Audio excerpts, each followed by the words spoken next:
Welcome back to Lanterne Rouge Cycling Podcast for the Vuelta España Stage 9. Some are calling it the Queen Stage, brought to you by Pillar Performance. What a difficult stage. 4,500 meters of elevation gain across 180 Ks in the blistering heat from Motril to Granada. We have 82 Ks that is much harder, as I said yesterday, than it looks on paper, even though there's no categorized climbs, climbing all the way up to Granada. And then we do the Perche 9K, 7.8%, but it's a fake news climb. All the climbing's about 9%. Then the Hazelanas repetition after about 5Ks of climbing from Pinos Genil. The first rep, which is 7.1K, is 10%. There's some brutal rampas in there. It levels off at the end. And then a downhill, a very fast, mostly non-technical. No, actually, it is not a technical downhill. It's just a super fast highway downhill back into Pinos Genil, and then they do that again. They do it all again before the same descent, but they continue on the flat road then in the last 7Ks to Granada. And it was but before the stage, Benji, we had some news. A certain Portuguese man's out of the race. Yeah, you pointed at it yesterday. He didn't look too great on the final climb. That was clear to see, where he lost 4 minutes 53, if I recall correctly. He didn't start today. DNS, I think UAE confirmed that he tested positive for COVID, as were the rumors yesterday on Eurosport Portugal. That's unfortunate for the race. It's unfortunate because he looked like one of the better riders on the first climbing stage. But hey, that happens in cycling. You can get ill, etc. Unfortunate for Almeida. I would have loved to see him in this race, but he's out of the race. As simple as that. So UAE has to figure out other ways to re-engage in GC, because yesterday Del Toro was the highest placed rider in their team in GC, and we pointed yesterday at UAE as the team that needs to spark the stage. You said, because obviously you're on the Adam Yates is going to win La Vuelta hype train since the start of this race starts. And you mentioned, okay, Adam Yates should go in the breakaway with an extra rider, whether it's Marc Soler, etc. Well, that's exactly what happened. It's unbelievable. It's unbelievable. When I saw the list of riders, I was up in the mountain over there. Doing some training, Pillar Performance read in a second. But I looked at the list, 25 riders. I was like, no way. No way. You can't listen, right? When UAE have a bad day the day before, the next day they will come back firing. Okay? Yep. That's what happens in the Tour and here. So like Torres yesterday. So you had to expect UAE won't be like, oh, Almeida's out of the race. We just should give up. We should just give up. No. They were like, all right, what can we do? What's the plan? We're in the stage. What can we do? So, number one, I would have said if I'm Red Bull, and I'm not just Red Bull, Movistar, Quick-Step, Decathlon, Visma, at least before the end of this stage. Who else is in GC? Oh, God. Who else is in GC? That's enough. Maybe? Even Ineos with Carlos Rodriguez. I would have said, do not let Adam Yates in the breakaway and get back in GC. Number one guy, even more than Del Torito. Don't let Yates, because Yates also has lost time because of crashes.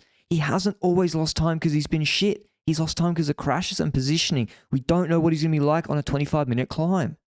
The time he's lost so far has been on the first mountain stage in the heat, where he basically lost, I think, a minute plus, 2 minutes 30 because of the crash. And then yesterday he lost some time as well. So from the time that he had lost, only a good minute and a half, 2 minutes was on the road and partially impacted by heat for certain. So this guy is still one of the better climbers in the world.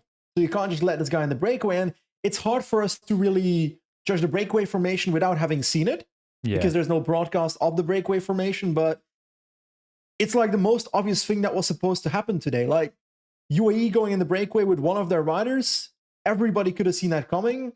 The fact that it ends up being a 26-man group, including not just Adam Yates, Jay Vine and Marc Soler as well, two teammates that will climb him up any mountain today.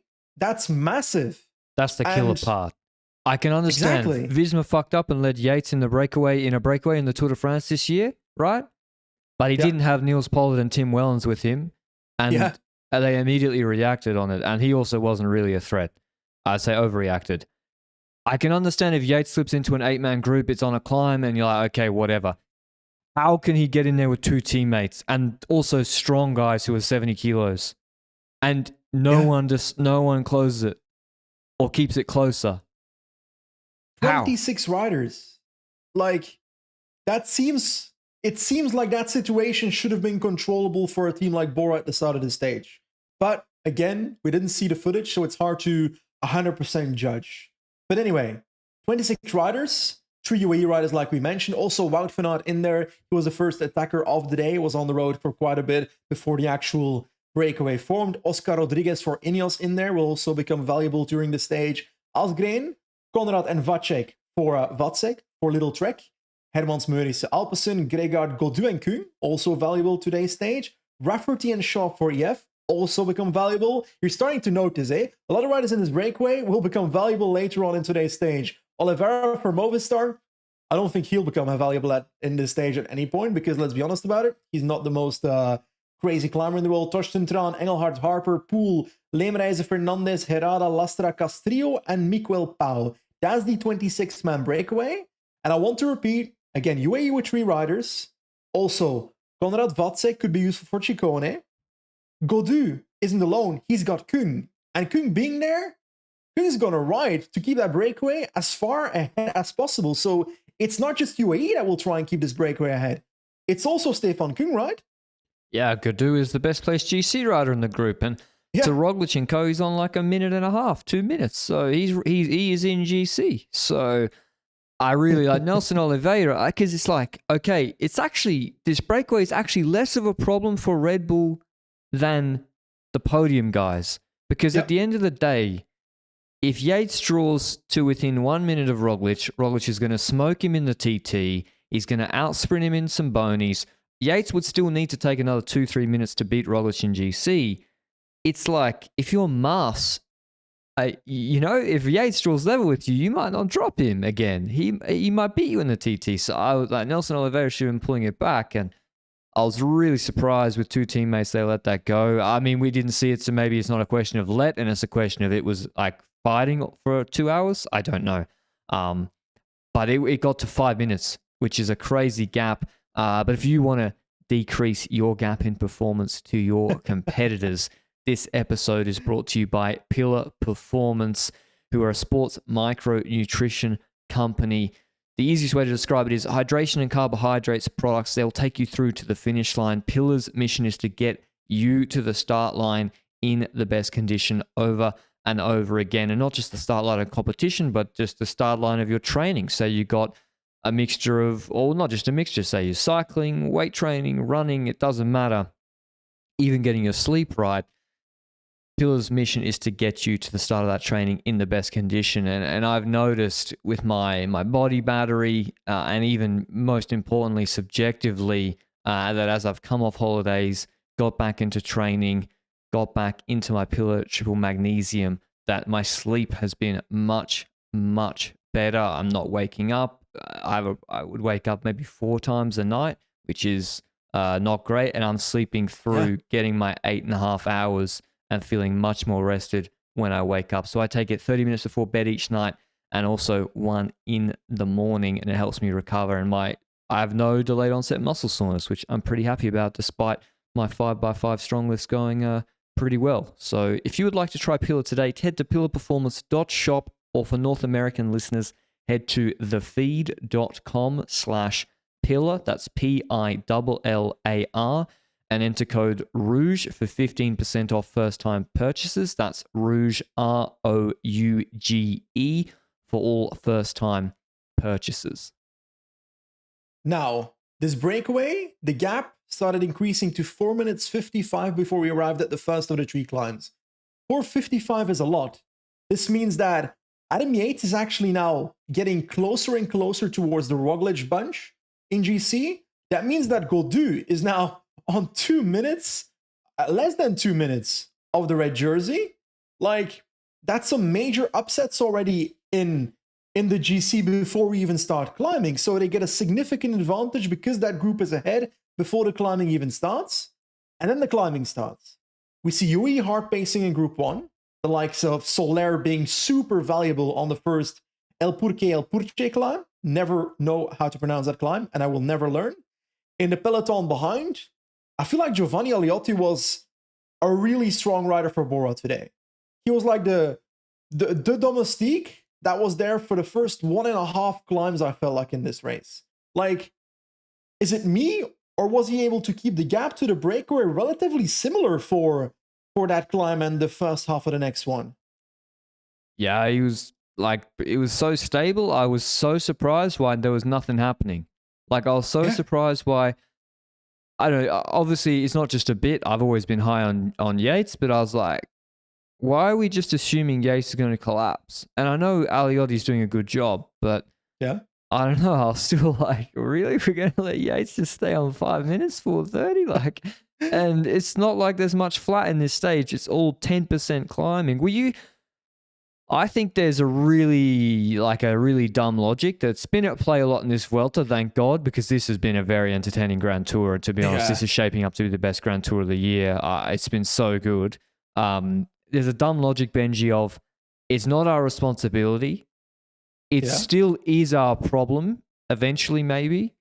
We do have the riders to control the situation, but it's not our ultimate responsibility, so we won't put that rider. So what's the point in Bora arriving at the bottom of Perche with 3 rouleurs who just insta-drop? Yeah, true. Why not just pull all out, have taken an extra minute off the gap, and then Aliotti doesn't have to pull as hard? Like, Nico Denz is also not Niels Pollitt Tour de France edition, eh? Like, it's not like he's doing the pulls on mountains that Niels Pollitt had done at the Tour de France. So I agree with you. Then again, it's also, what can I really expect still from Denz when this climb starts? So I agree. These riders should be spent before to try and make the gap as little as possible. And on the climbs, you can work on that. There's also the Caffeinage Desert that is helping control the situation where possible. But I gotta be honest, the gap was not deteriorating. And what is deteriorating? That word is killing me. Deteriorating is the group ahead, because rider by rider, we do see trouble in the breakaway for some riders, and it thins down from 26 to 20 riders to 15 riders to 10 riders roughly. And obviously the UAE boys are in there. We've got Godu and Kung still in there. Castrillo was very strong as well. Torsten Tran was very strong. So the riders we expect, Rafferty was still in there. So the climbers you'd expect are still up there.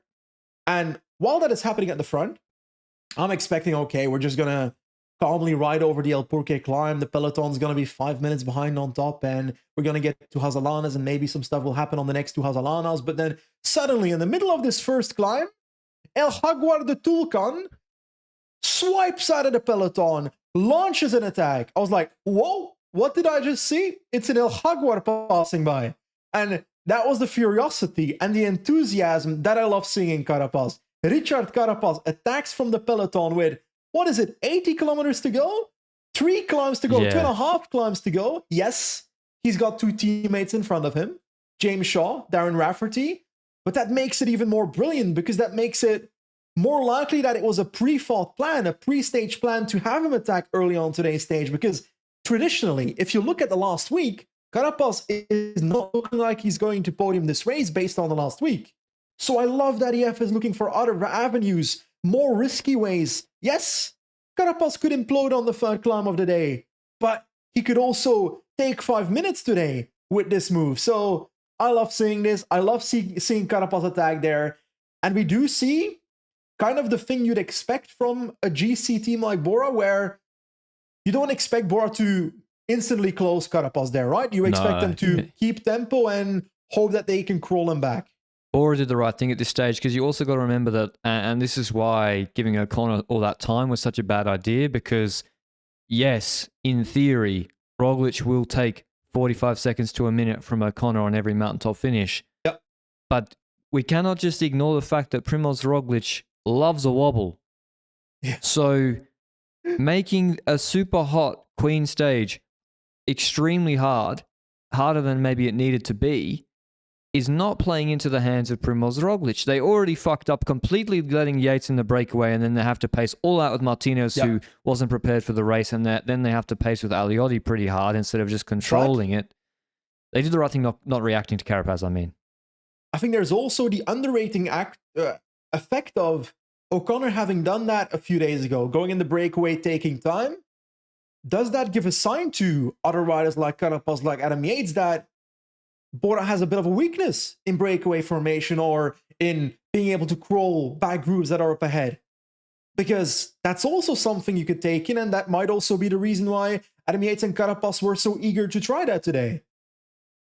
Yeah, I think it is. It's like waving a flag to the peloton. Like it's free for all.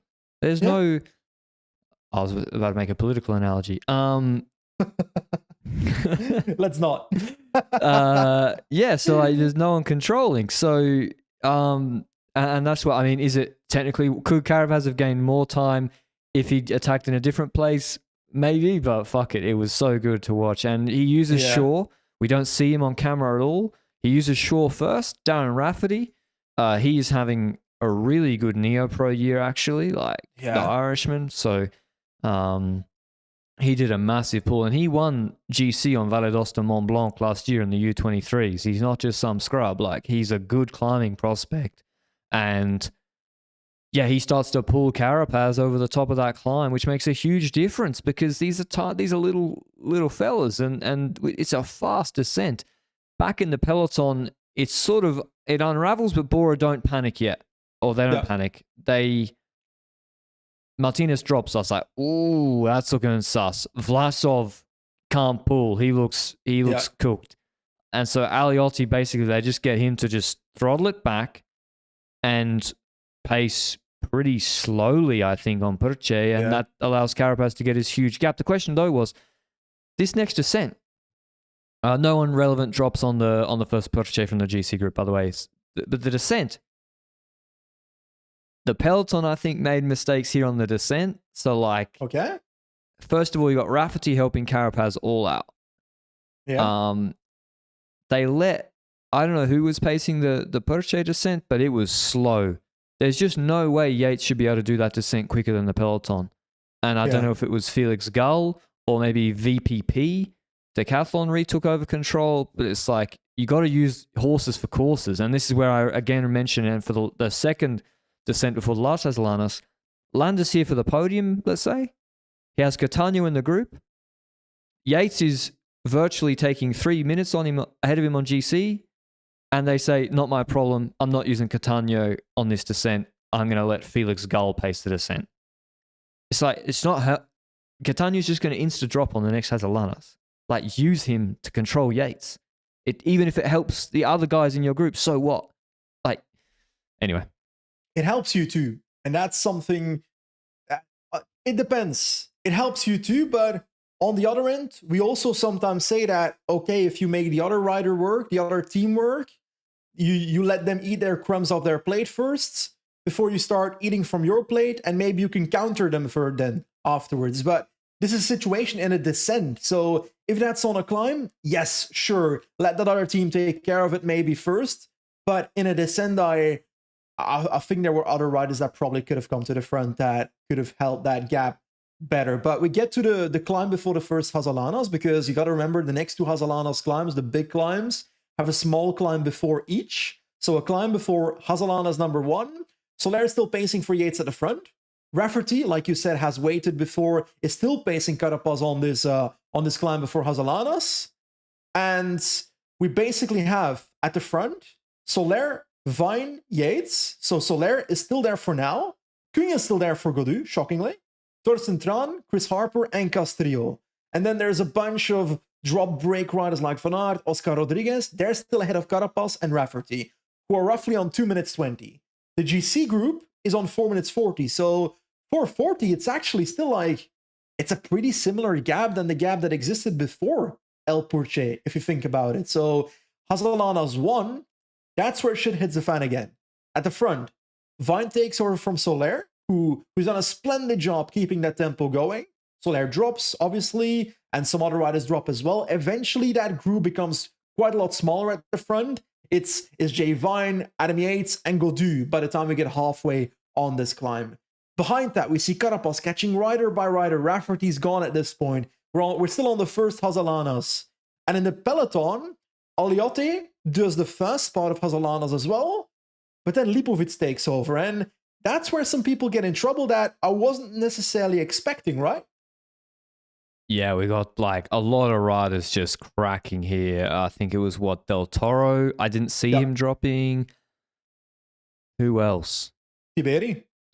Yeah, wow. Tiberi, maybe the favorite for the white jersey after winning the white jersey. I don't know what happened. I didn't even really see, like they didn't show him again. He loses to, he's not in the stage results still on PCS. So Haig finished on disturbing. 10 minutes, 24th. So Tiberi's lost everything. He's lost I think he's full cracked or got in the car. What the hell? Yeah. He must be on more than 30 minutes, right? I think he's got in the car or he's just full cracked. Yeah. So he's just gone. The heat has been building up. So Luke says he's on 33 minutes, at least on 33 minutes. So I don't think, unless Bora let a break go too big, then I don't think he's not in GC. I can say that he's not in GC. And we see Bora pacing, and then they stop. And then they're kind of looking around what to do. And at that moment, Yates attacks Godou and wants to get rid of him. And I was like, why?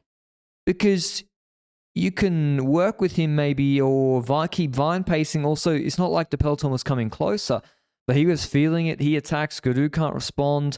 Vine maybe was he'd just done his last hard lead out. Yeah. And Yates is going clear. And I was like, they're not going to bring 5 minutes back. He might lose whatever on the descents. They are not going to bring 5 minutes back. The stage is in the bag. The question was immediately thinking, what is he going to take on GC? Stage in the bag? Did you at any point believe that Carapaz could catch Adam Yates at any point after Carapaz's attack? No. I think especially because Yates launched there, because I think he maybe heard that Carapaz was closing and he said he really wanted the stage win. So, because in theory, it wouldn't have worked. But yeah, he did not want Carapaz to come across to him. That was very clear. And he goes, but then it's like, how long? He's still got to do the rest of his Hazelanas. He's got to do another repetition. He's got to do 2 long, fast descents. He's like 58 kilos. Surely he's gonna win, but it's not going to be by much. It's going to be by maybe a minute 30, 2 minutes with losing on the descents. He gets to the top of first Hazelanas. Time gaps, by the way, from this point on, pretty shaky. We don't really know, but apparently the time gap went to on top of first Hazelanas, I think 640 was the maximum, Benji? Ooh, I'm not sure it was 640 at that point. I think it went to 530 at the top of Hazelanas 1. And then on the climb before Hazelanas 2, we see Oscar Rodriguez pacing. Yes, the little climb. And that's where it goes up from 530 to 615 as the maximum that I saw. Maybe 640 was alive in your universe, but I didn't necessarily see it on screen. But true, it was Italian time gaps day today, because the time gaps were very invisible for the majority of the rest of the stage. And after Oscar Rodriguez, it's Conrad taking over. So yeah, it is the riders from the other GC riders that finally take over, but it's also Oscar Rodriguez and Conrad pacing against Adam Yates, who are going to lose time on this kind of climb, who already were in the breakaway to begin with Adam Yates earlier that got dropped by Adam Yates. Bro, how is Yates taking time on these guys on the descent? And so I was looking at Catania, I was like, do something. What if Yates finishes ahead of Landa by 20 seconds in GC? It's because Catania didn't pull. Yeah. Because for Red Bull, Benji, and Bora, again, it's not really on you. Even if Yates draws level with Rog, it's not ideal. And at the start of the day, you do not want that. But at this situation where you're losing numbers, where Roglic is probably communicating that he's not having a good day, it's not on you to really bring it back. You want to protect Roglic from Mas, from Landa, from O'Connor, maybe gain time on O'Connor still at this stage, because you have the time advantage on Yates more than the other guys. Anyway, I was very surprised to see that, frankly. And we get to last Hazelanas. It's technical start. And here I think Bora, in the end, it's not really a mistake. But it seems like they try to launch Roglic to me. But before we dive into the details there, time gaps are Adam Yates, 2:45 on David Gaudu and Richard Carapaz. Yeah.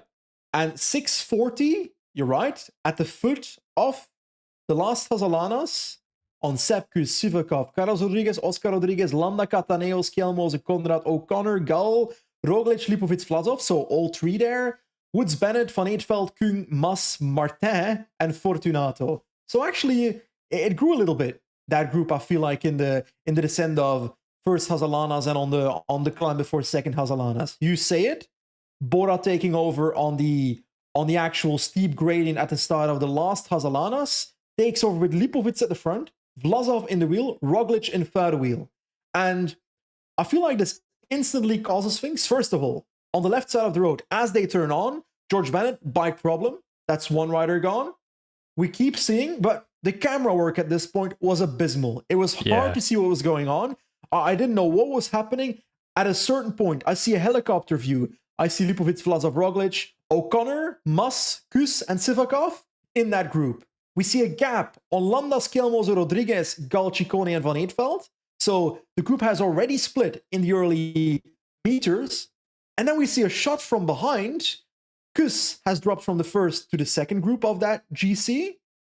But I'm confused because at a certain point, I see a Bora rider on a helicopter view in a U-turn. Well, in a what do you call that? Hairpin. In a hairpin with a gap on a polka dot jersey Bora rider. Yeah, and I thought I saw it wrong. Nah, they exposed him. And they didn't need to do it because, first of all, it's again, you don't need to drop O'Connor at the start of this climb. It's a 25-minute climb. Like, Roglic acceleration. Roglic is not... When's the last time Roglic did a solo, Benji, from like in the first 50% of a climb? Well, the only thing I can remember is that Vuelta stage with Bernal 3 years ago. It's not his style of riding. And that was the exception where Bernal kind of forced him to do it, to be honest. Yeah. From the GC group, it's not how he rides. And so they accelerate. Rog gets put on a gap, and everyone is like hyena. They see it, and they're feasting. They smell blood in the water. Enrique Mas, I criticized him for not attacking yesterday. He goes. And I was like, he goes, and Roglic not responding. But, yes? Question. Enric Mas attacking. Enric Mas's attack today was speeding up a little bit and therefore gapping riders. Yeah. Does that count as a thermonuclear attack? Because compared to his relative of no attacking, it's a very big extreme. It was not a thermonuclear attack, I can assure you of that. He was like, but still, like, credits to him. He was the strongest from the GC group today. And Sivakov lost 2 minutes yesterday on the 4K climb. He's back. He responds to Enric Mas. He's in the wheel. And this is looking perfect for UAE. You got Yates up the road. Sivakov is following Mas. He doesn't have to pull. Vine is also ahead in the middle of the two. So UAE are playing a masterpiece. But Enric actually drops him in one of the hairpins. We see Landa comes back. He just didn't... Landa played it smart today, I think. And now the question is... And honestly, O'Connor attacked Roglic. O'Connor even accelerated a little bit and then stopped. And then he lets Enric Mas go. And then Gol comes back. He's also more of a steady state climber than an accelerative guy. And Kus is gone. Narnia, see ya. He overextended again. Christian Rodriguez is there for longer. And then he, we're calling him an honorary Visma rider. They need all the help they can get in GC at the moment because of the yellow jersey. He then cracks, goes back presumably to help. He finishes with Kus 2 minutes back today. So Landa comes back. What did you think here, Benji? Roglic looks terrible. Yeah. He's already been gapped. Enrique's ahead. Sivakov's a bit ahead. Decathlon starts a steady pace with Felix Gall. What do you think? I think it is probably the optimal thing to do. It's like, you can't criticize it. It's the right thing to do. But I did wonder if you attack with Gall, because I was very sure at that moment that O'Connor was at the level of Roglic for the rest of this climb. Very sure. There was no way Roglic was dropping Bok. When Roglic has a wobble, I've never seen him have a wobble and then come back by the end of the climb or something. No. He usually has a wobble and that sustains for the rest of the stage. And here he has that wobble, and O'Connor is in his wheel. And yeah, Felix Gall goes to the front and starts spacing. And we got to keep in mind, Moss is ahead of them. And of course, Adam Yates is at the front. Carapaz is still chasing Adam Yates, whatever. That's all happening at the front. But Gall starts to pace for O'Connor with Roglic in the wheel. And I think that's the safest option to do.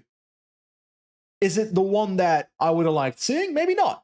Maybe I would have liked seeing Decathlon play it a bit more risky, play it a bit more. We're going to try and put the most pressure on our competitor Roglic in this situation. But that's also dangerous. What if Roglic is not your competitor in week 3 anymore?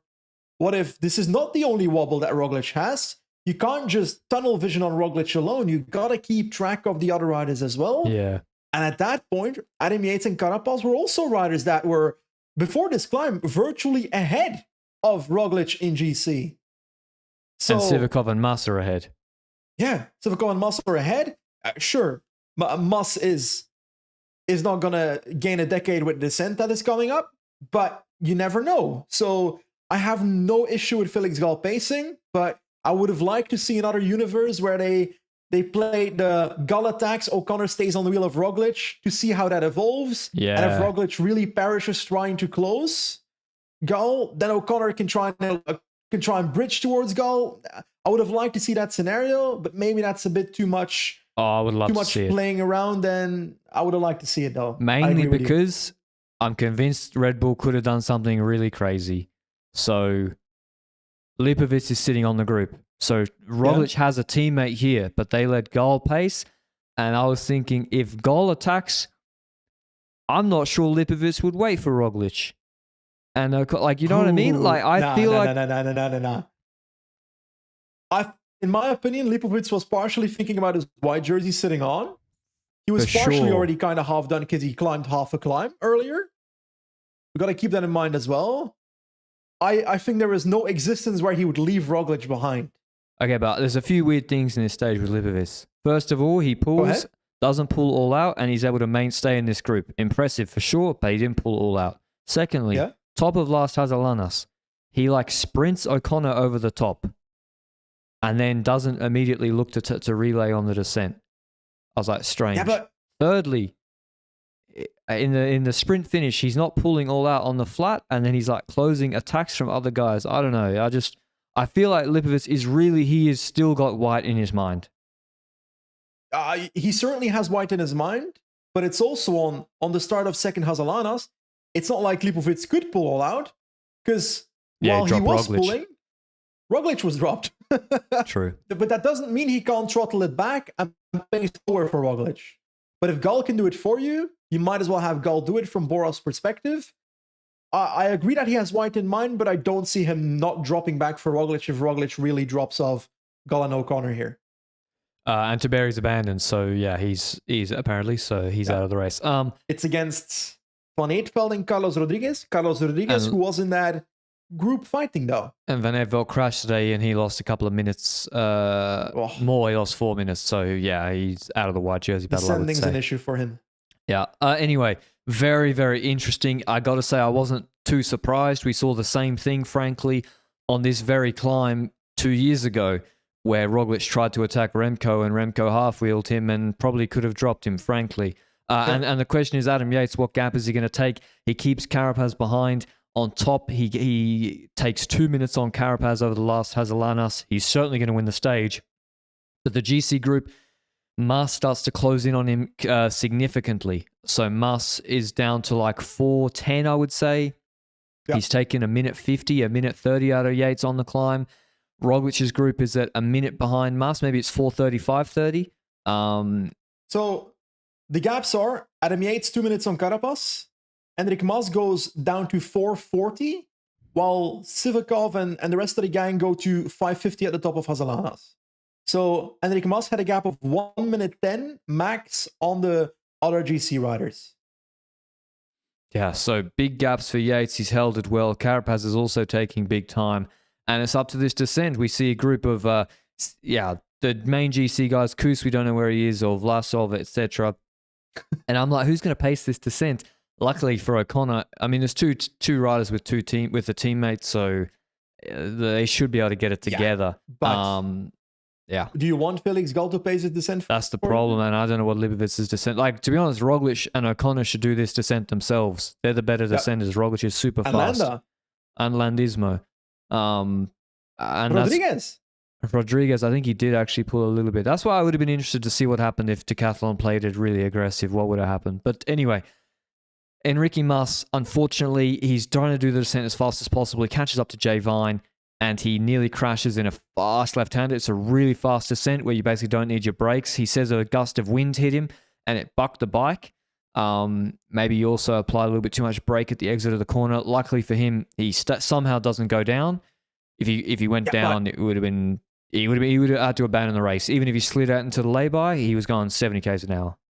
He is so incredibly lucky that there is one of those offshoot gravel patches at the exit of that corner. Because if that is not there, he's over the railing, in my opinion. So he's incredibly lucky that that is there. He's able to slow down safely in that area. He gets back on the road. He gets back to Vine, who he had caught on the climb itself. And I got to be honest, I thought, okay, he's going to have lost his nerve completely after that. But he was still flying through the corners. Like, I was terrified for Mas after his near crash as well. But you got to be honest, it's a descent where a group behind, it's a pretty wide descent. That group behind will take time on him, and especially with that near crash, but also the last 2 kilometers, there's a bit of flat towards the finish line as well. So he's destined to lose time. But I'll be honest, I didn't expect them to catch Enric Mas by the finish. Neither did I, because he was still going hell for leather. I feel really bad for Enric. It's like, this is kind of the story of his career. Like, he doesn't even get credit when he does drop everybody in attack. So he gets caught by the GC guys. Yates cramping. He looked, and not surprisingly, he's just done a 2.5 hour solo or something. He looks cooked by the finish, but he holds on to win the stage. He said all he cared about was the stage. He doesn't, to quote, give a shit about the GC. I dare say that might change. Given the gap he's taken. Carapaz comes in second with one of the biggest Dos Cojones rides I've seen in a while, 139. Like, did Carapaz and EF ride the perfect tactical race in Tour de France? No. Has Carapaz tried to pull off some crazy shit this season? Yeah. And it is super exciting. And he's also at a good level. It also looked like it was a solid plan before. Yes, it's risky attacking the first climb, but the climb's so steep. You've got 2 riders ahead. And the climbs are steep, so it's about the best stage you could do something like this, in my opinion. And because it's so far from the finish, it's unlikely that a GC team will throw everything at you attacking instantly. They'll probably just try and crawl you back. Honestly, in my personal opinion, Ciccone should have followed because he had 2 teammates up front. Ciccone? Yeah, he's got 2 teammates in the breakaway. Why didn't he try something like that? Because he's on 30 minutes. You mean Skelmoser? Skelmoser or whatever. Same guy. Ciccone stage win, why not? Both Misk Punchers that can't ride GC in Grand Tours. Skelmoser, I meant, you're right. Or Koos. Danish Ciccone. Not even close. Koos will get close, but Skelmoser, you're right. The thing is, Benji, the reason they can't do that is because they're not as good as Carapaz. Yep. If they went with Carapaz, they would get wrecked. He holds a 2-minute gap that he's taken himself riding solo.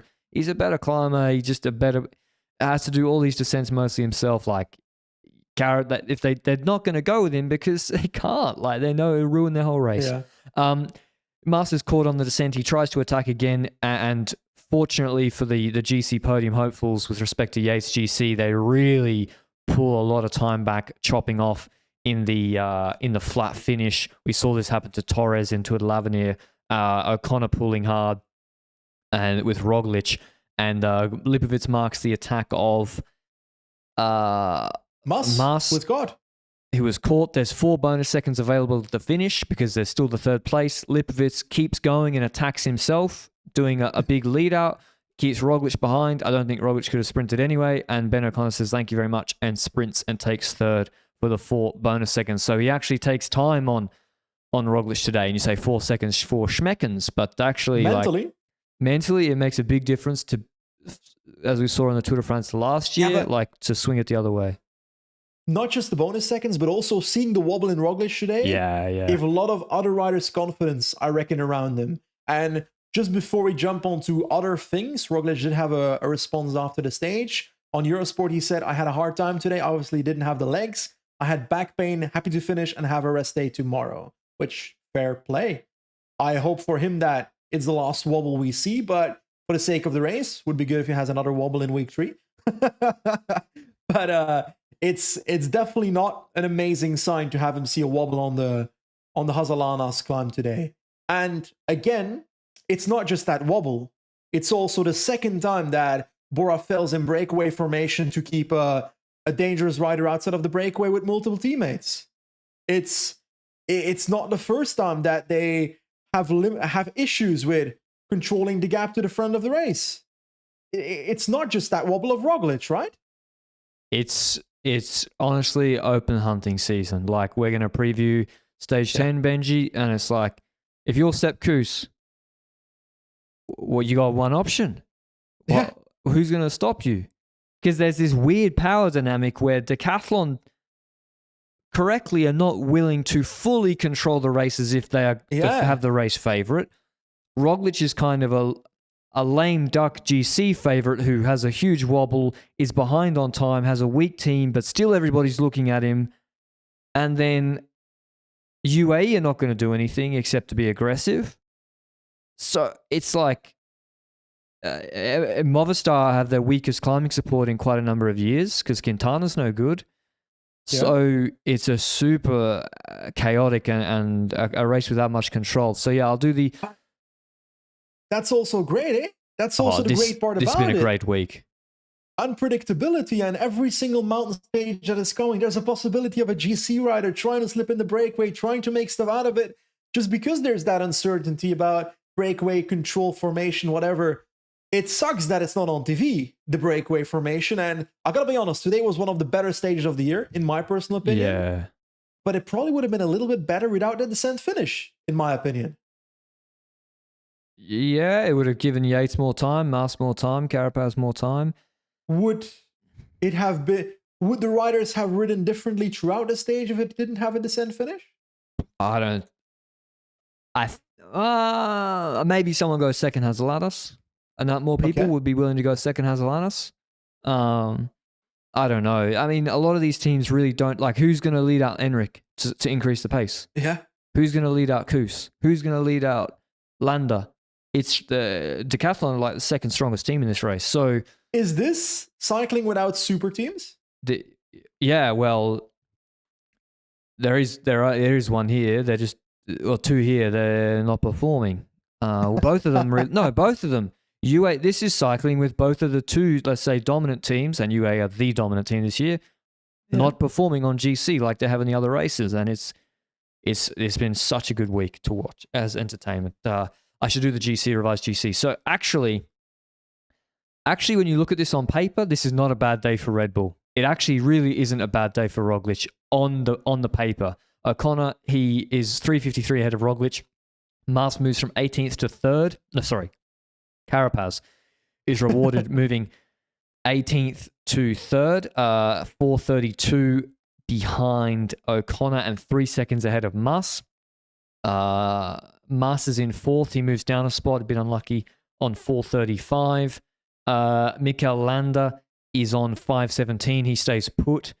Lipovitz moves up 3 spots. He's on 5:29. Yates moves up 20 spots. He's on 5:30, same time as Felix Gal. Rodriguez 9th on 6 minutes. Gaudu 10th on 6:32 because Gaudu finishes in group Roglic. So that was a really good move. And FDJ just quietly have had I think been very, very good this race. Kung dropped Van Aert today. Gaudu was very good. Pacher's been good. I think FDJ are doing quite a fine job, actually. The losers of the day, Christian Rodriguez out of the top 10, Schelmoser, Kuss stays put, which is meaning you're going backwards, basically. Van Eytveld drops to 15th. Bennett drops to 16th. Haig drops out of the top 10 contention, maybe, and loses a lot of time, same as Tejada. So big moves. And this top 10 is really taking shape. And I would say 5 people could win this Vuelta, and I wouldn't be surprised. Yeah, I think so too. And I also think that's what makes this race great. Well, first of all, you wouldn't say that if Adam Yates wasn't on your list. Yates is on the list for sure. This Pretty was much Roglic this can was win a this Grand legacy Tour? day for Mike podium picks. Jesus, they had to do it. Enric and Yates, they had to do something. Ben O'Connor can win this race. Yep. Moss, based on climbing today, For can sure. win this race. Let me try and figure out the last rider. I don't see Landa winning this race. I'm sorry. I had Carapaz. I don't see Carapaz winning this race either. Carapaz was super strong today. I'm trying to find a fifth rider, my man, but I Lorenzo Fortunato, that's the one. That is the one.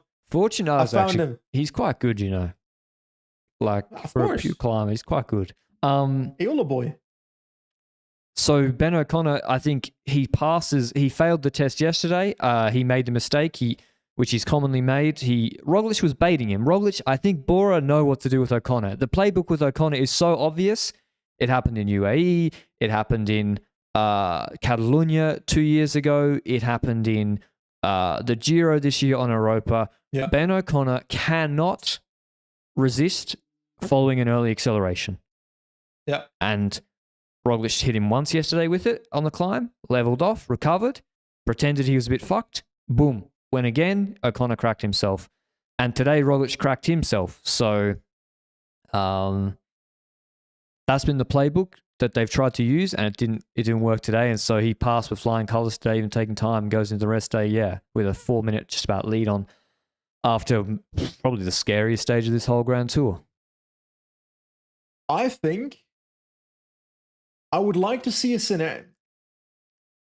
Do you reckon Decathlon won't do it because O'Connor is in the lead? But imagine a scenario where Gull is the guy in the breakaway.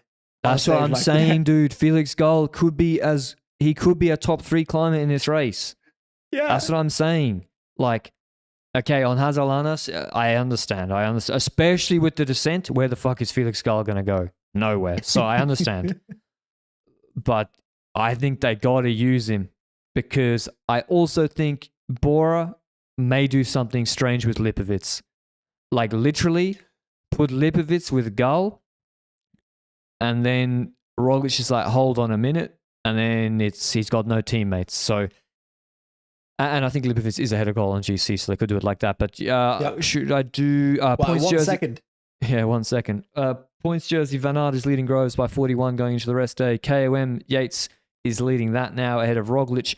Lipovitz goes into the white jersey with Carlito 31 seconds behind him. UAE take the team's classement into the rest day, leapfrogging Decathlon and Red Bull. I would say Valentin Paris-Pantra has been a little bit disappointing, but otherwise Decathlon riding as a super team. Perfet's been great. Berthe, Amarel, they're a really, really good team. So, do you want to do stage 10, Benji, unless you got any other learnings from the first week? No, I think the first week was kind of upset after upset, surprise after surprise. So, yes, there's a lot of learnings. There's a lot of learnings about every single rider having shown some weakness, except maybe Enric Mas in this first 9 days. But then again, he did show the weakness in the descent, which on today's stage matters, but there's a lot of stages that end on an uphill. So we'll see what happens there. Maybe this gives him confidence that he might be able to drop the likes of Roglic again if he does this again on Cuito Negro, whatever, in week 2. So I'm very curious to see what's going to happen. On paper, stage 10 is a pure breakaway stage. We've got in total 160 kilometers in length, starting off with a climb very close to the start, a 15.3 kilometer 4% climb. That's a breakaway formation climb. Then there's a valley segment of like 60, 70 kilometers maybe. And then that brings us to the last 60 kilometers of the stage, which has 3 medium mountains, starting off with the Alto de Villachan, 6.3 kilometers at 5.6%, followed by the Alto de Mabia, 6 kilometers, 5.7%. Then a intermediate sprint with potential bonus second? No bonus second, just intermediate sprint before the final climb. The Alto de Mugas, which has a bonus second sprint on top, 9.9 kilometers at 6.1%. If it's a breakaway stage, then that bonus second sprint will go to the breakaway. But based on today, that breakaway might indeed have GC riders in it also. So which GC riders do you reckon should be going in that breakaway this time around? Koos, Schelmoser, because they're both good descenders. They're out of the top 10 on GC. And Van Eytveld, Yeah, Haig, Tejada. Tejada's not it. So yeah, I think this is going to be all out chaos again because it's a 4% climb is how it starts, which is actually it's steeper in sections. There's like 6% Ks. If the problem is then Ricky, I'm trying to think. If you're Gadu, I'm not sure. If you're UAE, why don't you put Sivakov in again? Because like, if Koos and Skelmo's a jump, well, you just go in with Sivakov. He's ahead of them on GC and stronger at the moment. Yeah, and then I think so UAE, as well. it's not their problem. And Del Toro's domestique now because he's on a decade. Yeah, so yeah. that podium prediction will not happen anymore. F in the chat. But I think even like I'll Christian put the Rodriguez call should in. be trying to go in breakaways, not as domestique for Sepp Kuss, but as domestique for himself. Van Eetveld, I agree. George Bennett, even after his mechanical at the foot of Hazalanas today. What do you reckon when it comes to Bora? Stay defensive and go around Roglic, or do we even see Vlasov responding to breakaway attempts? I probably shouldn't. The problem is Vlasov looked really shit. Like, yeah, he's looked really bad. Like he wasn't able to pull after Martinez pulled yesterday. On stage, No Risk No Glory stage, which Van Aert won in the sprint. Vlasov was fucked on that climb, and yeah, I think that's playing with fire because you go, oh, we got Vlasov in there, and then Slade just gets dropped, and you got more problems. So I think this could be carnage because that climb, if Visma can get Van Aert in it, if Van Eetveld can get Kampenarts in it on a 4% climb, if Skelmo's Vacek or Verona, like these are nasty guys because look at this valley, rolling valley of including the descent, 70 Ks before some also gradual climbs, 5-6% before the steep climb. This is a horrible stage for Bora to control. It's a great stage for Bruno Amirel to control, but I think basically Decathlon are doing it. They're happy to let everyone come back into GC to a certain point around Roglic and not threatening Ben, obviously. They're not going to let someone leapfrog Ben or get close to Ben, but they're happy. Like Yates today and Carapaz, nothing's changed for O'Connor. Like, what does it matter if it's Carapaz or if it's Mas now on 430 behind you? I guess it's another guy that can beat you, but... Hypothetically, just pure hypothetically, this could be batshit crazy. Imagine a stage like tomorrow. Decathlon thinks Bora's going to help control break formation. What if you're Bora and it's not going to happen and it's probably very unrealistic? What if Bora says, okay, let's shove Roglic in a breakaway? Well, that wouldn't work because Roglic, that's not a good idea. Obviously, it won't work, but like week 3 behavior, if Decathlon is like, if it's getting troublesome to catch O'Connor in time, maybe Lipovic. The problem is other people will take care of it. I think Lipovic would jump instead. I don't know. Roglic, this is sort of the climb where like Roglic just kind of could be asleep. So it's going to be a really interesting stage. Roglic going early often doesn't result in great things. Yeah. So I don't know. It's going to be a breakaway. Could be good for Marc Soler. I'm going to pick Skjelmoser from a small group sprint in the break. Ooh, I like that. I actually really like that. I'm going to go for Leonard van Eetveld in a small group sprint against Skjelmoser. Yeah, and Koos will be third. Well, he's definitely losing the small group sprint. Third out of 2. Yeah. I think it's going to be a cracker. Like, this is going to be carnage. Just to preview the week a little bit more, there's another raid stage on stage 11 is hard with loads of climbs interspersed with valleys. We've got a soft uphill finish, stage 12. We've got a very hard stage on stage 13, Puerto de Ancare, 7.5 Ks, 9%. Stage 14 is another weird breakaway mountain stage. Stage 15 is the Cuito Negro. There isn't a sprint in this race. Like there's no sprint. There's no sprint in this race in this second week. The next sprint is the sprint between Van Eetveld and Skjelmoser. I cannot forget it. Come on.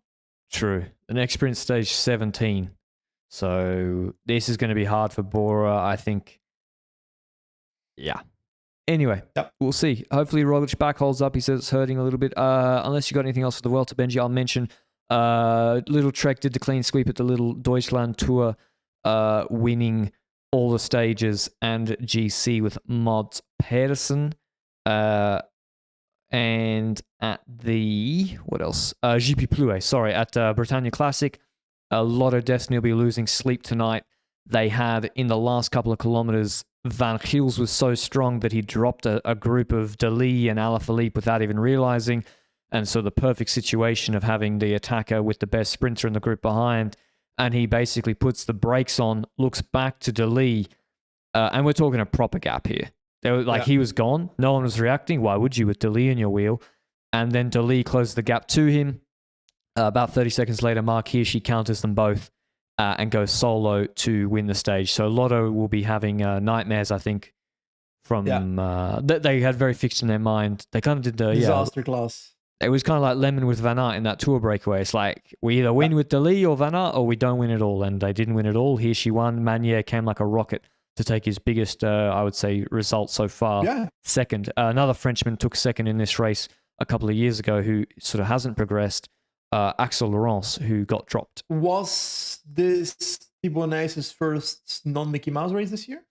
It was, and yeah, the best rider in the world, Classics rider, was apparently not, actually. Because, Thibaut Nys, huge talent, of course, but we got to have a little bit of perspective of what he's doing and compare it to Peter Sagan at the same age. Peter Sagan at the same age was obscene in 2010, 2011. Thibaut Nys is one of the best in the world at climbs with a sprint at the end, climbs that are manageable for a rider like him.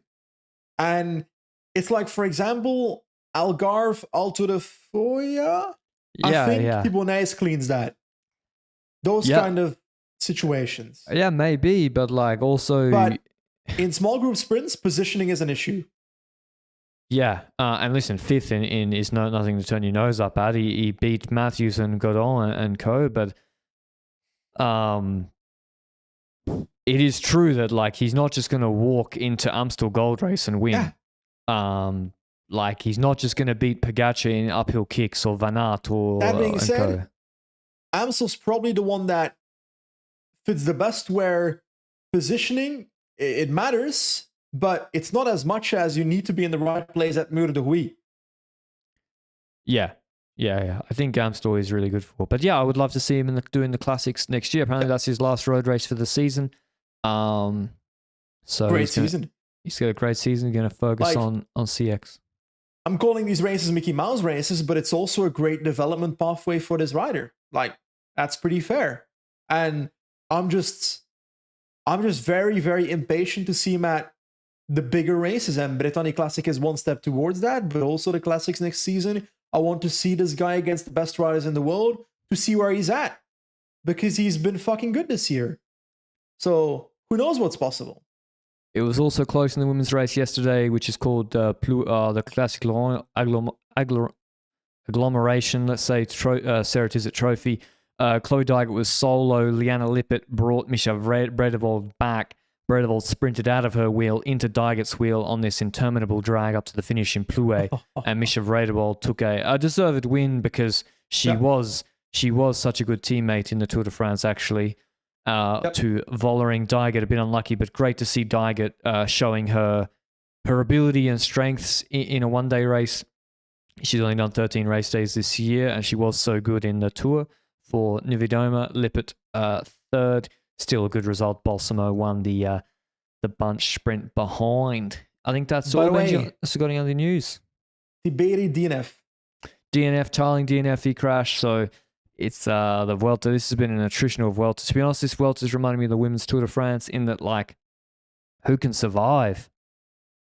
People just, Koos just dropping out of GC. Guys, I thought you were going to compare Bahrain to Tashkent or something.